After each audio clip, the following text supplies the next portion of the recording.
It can leave them a little bit exposed. I thought Tyrone Mings did very well initially there, but obviously then got caught in possession by Sterling. Although I think the danger is coming from City's left. They're certainly putting better balls into the box. I don't think Silva started particularly well. Sane tries to get through. He has got it behind. Out comes Begovic, smothers at his feet. Bernardo Silva rifles it home. The loose ball from around about the penalty spot. Just saying, he hasn't had the best start, certainly with his balls into the box. But again, it's down the left. The breaking run of Sane. I suppose Begovic has done just about enough, but Bernardo Silva first to react. Just over 15 minutes gone. Manchester City lead Bournemouth by a goal to nil. Not too much of a surprise. They've had 70% possession. They have been pressing on, but it's a wonderful ball over the top that starts the move off, that sends Sane in behind, bouncing behind the defence. Begovic came out and, to his credit, managed to stop Sane getting a shot away, but he could only parry into the path of Bernardo Silva, who then just simply has to smash home into pretty much an open net. Ake had tried to get back on the line, but the ball was beyond him. But the credit must go to Zinchenko. It was his ball over the top that initially was sent towards Sane. That sparked the move off. City 1, Bournemouth 0. Yeah, it's a great ball from Zinchenko, but looking at a replay, actually, I think Sane's done brilliantly himself, because he's aware that he's going offside, so he's just arced his run to absolute perfection. I think Ake is maybe a yard or two behind his fellow defenders. He's definitely onside, and he got there first. Begovic, he just wouldn't come down for Sane. It's a bouncing ball that's probably above waist height, and Begovic is able to smother. But Bernardo Silva reacts. I think there was a slip for Cook as well, which obviously made it a little bit easier. But again, it's down that left-hand side, although Bournemouth attack down their right. Yeah, cross comes in, an awkward one, but Danilo can head away. Back into the box, and City have to clear once more, which they do. And Sterling then tries to pick up the loose ball. Skips off his boot. He's quick enough to go and reclaim possession, and Sane is breaking away down the left once more. Ball in behind for the German, and this could really start opening up now for Manchester City. He clips it edge of the box for Bernardo Silva. His volley is blocked away by Lewis Cook, I think it might have been, who dropped in on the edge of his 6-yard box. Bernardo Silva with the thumbs up to his teammate. Yeah, I mean, again, it's brilliant from Sane. I mean, obviously, it's the pace. That's just his natural talent. He is quick. They can't live with him. But it's credit to his vision as well. There's 5-6 defenders, Bournemouth-wise, at the edge of the 6-yard box. One Man City player. So he's just bided his time, waiting for Bernardo Silva to show. And he's found his man. I think he's slightly mishit it, Bernardo Silva.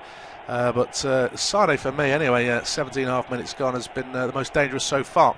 Yeah, I wonder what Guardiola had seen at the start of the season to omit him from the starting lineup, even omit him from the squad as a whole at times. And likewise with Joachim Löw, leaving him out of the German World Cup squad over the summer. Undoubtedly a player with bags of talent. And today he's showing that with his chance from the start. He pointed out earlier on that all the attacks were coming down, or the best attacks were coming down that left-hand side before the goal had been scored. That's proven to be the case even in the aftermath of the goal as well. Great avenue for City to continue exploring this afternoon. Always going to be a mismatch between Sane and Francis, or Cook if he pulls out wide. German's pace far too great for either of them. Danilo sweeping things up at the back now. Crystal Palace have gone 1-0 up at home to Bournemouth as well. James MacArthur with a breakthrough goal at Selhurst Park. So every match has currently got a goal. And the majority of home sides winning. Just West Ham, the only away side, currently to have got on the score sheet and be in the lead. City coming forwards once again down the left. Zinchenko's pass to Sane this time is not good enough, and Bournemouth are able to get a body in the way. Put it out, at least for a moment, for a throw-in to halt this Manchester City steam train.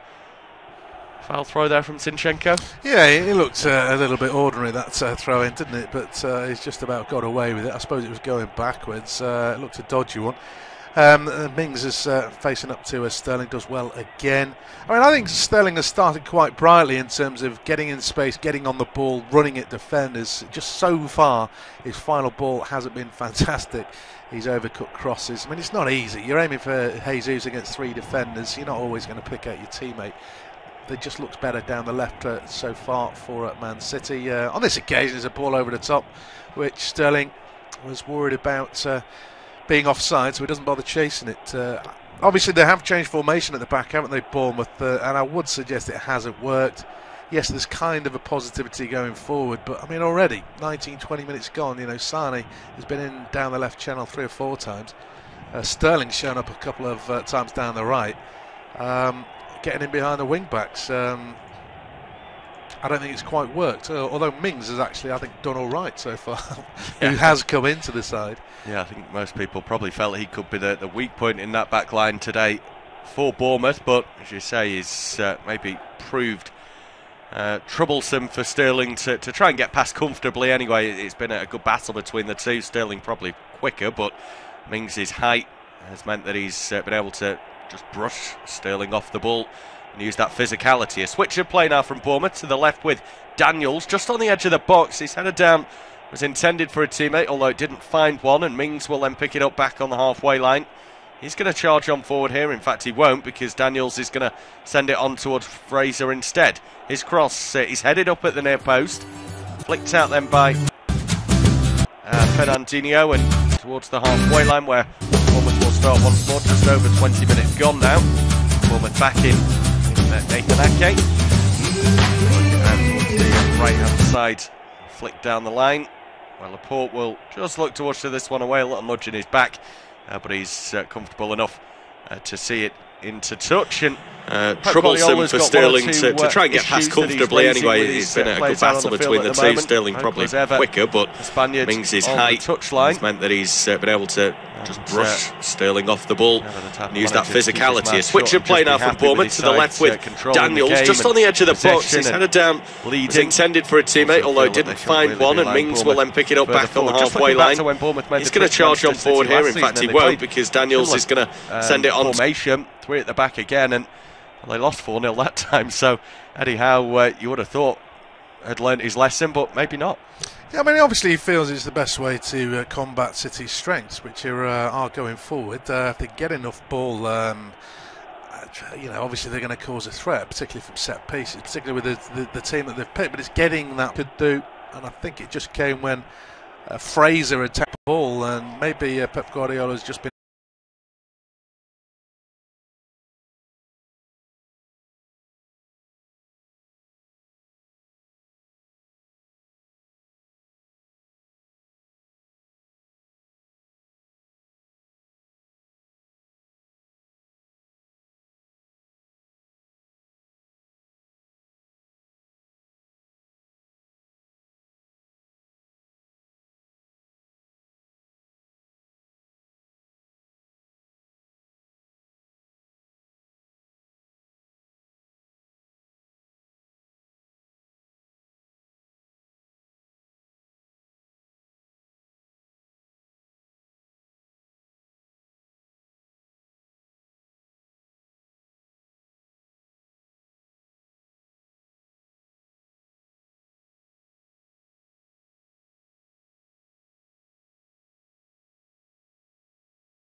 listening to BBC Local Radio on the